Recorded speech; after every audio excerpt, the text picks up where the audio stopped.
So what do you do with the God that you're making in your own image? In the West, God ends up becoming like, well, a little like Santa Claus. I mean, he's benign, he's a nice guy, and you can use him now and again to scare little kids into behaving. It's all we really want out of God anyway. Eventually, of course, the kids grow up. They figure it out. Everybody gets presents. Nobody has ever gotten any coal. I got nothing to worry about.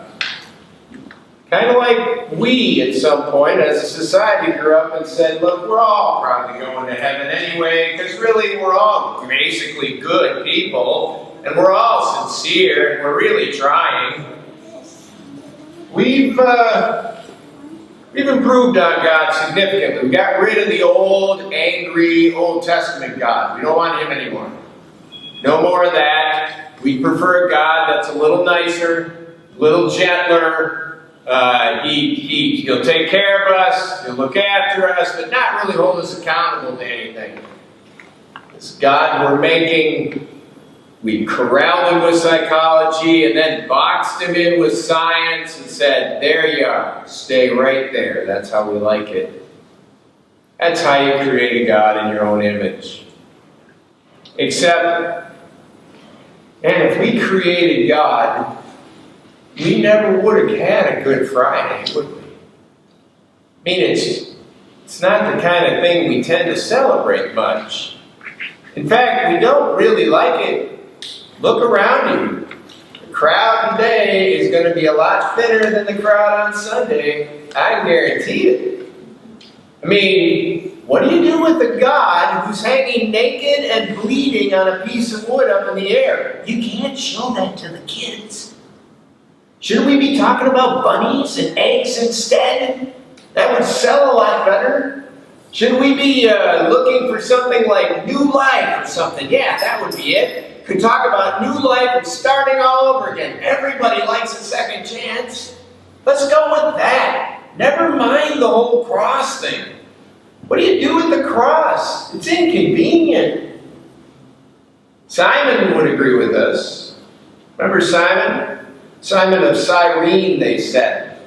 Simon was in Jerusalem on vacation.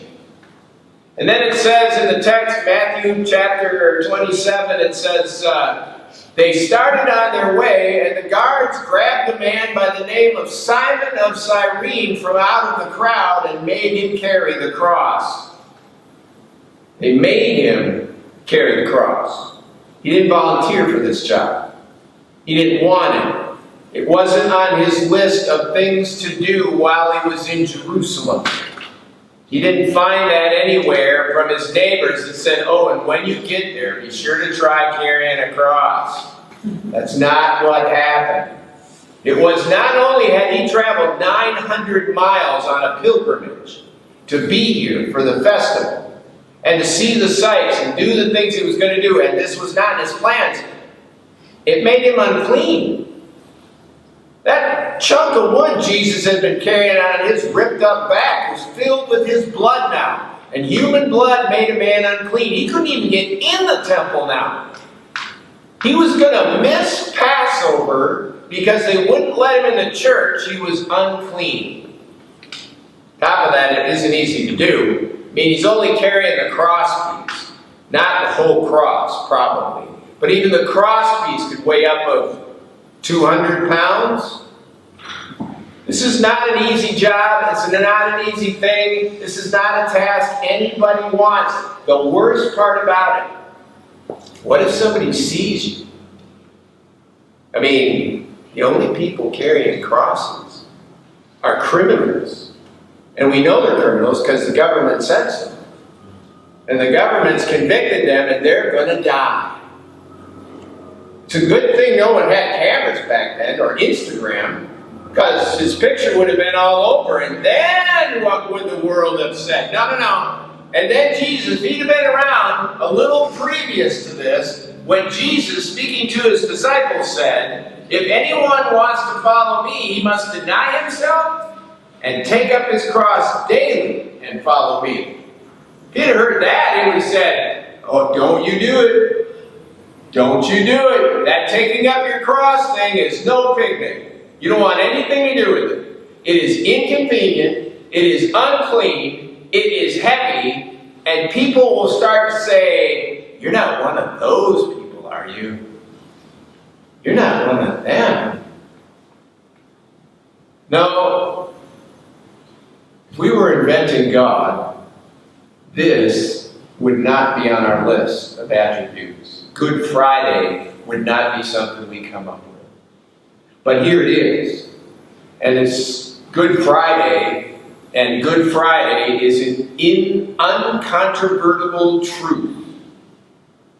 A man named Jesus Christ, without question, died and was buried. Now, you can question why. You can question maybe whether he was the Son of God. You can question a lot of stuff, but he died. And he said he was dying for you. And that kind of puts us in a corner, don't it? I mean, if he hangs on the cross and dies and then claims it was for your benefit and my benefit, that kind of puts me in a place where I have to make a decision. Easter doesn't, but Good Friday does. If this was for me, I guess I could just ignore it. A lot of people do. Never mind Good Friday. I don't know anything about it. I want to know anything about it. What Good Friday? Could do that. Or we could rewrite Good Friday a little bit. Jesus was a nice guy who was misunderstood by the authorities around him. Bad things happened. You know, it was back in the day. Those superstitious people, you never know what they were going to do. We wouldn't be like that today. Not us. It wouldn't happen now. It's just too bad it happened to him. He was a great man. You can take that approach, or you can believe it. And if it is true that he died, if it is true that he sacrificed himself, if it is true that he sacrificed himself for you, well, that puts us in another position. Because he said he did it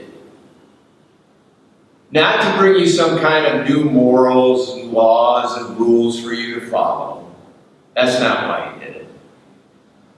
Not so you'd have some new stuff to stimulate your brain pan and learn and grow in your knowledge of God. No, he said he did it for a relationship. He said he did it because your relationship is broken. Because your relationship is torched. Your relationship between you and God is a canyon, and you ain't getting over there. And somebody had to do something about it. And you aren't capable. Without him, it wouldn't happen. He said that's why he had to die. That's why we have to have a Good Friday. If you were to make up a God, if you were to create your own God like societies always tend to want to do, Good Friday wouldn't be in there. We do it a different way. But on the first Good Friday, if you look back into the book of Genesis, you'll find that God created man. On the first Friday, he created man. But on the best Friday, he recreated us through the death of his Son. Jesus came not to create another God. Not so that we could create him in our likeness, but so that he could create us in his. And if we stop running for a minute, we stop busying ourselves with stuff all the time, if we just stop and listen, we'll hear him. And we'll realize he's been calling for us for a long time. we would have never come up with Good Friday. Good Friday, it was for us. In Jesus' name, amen.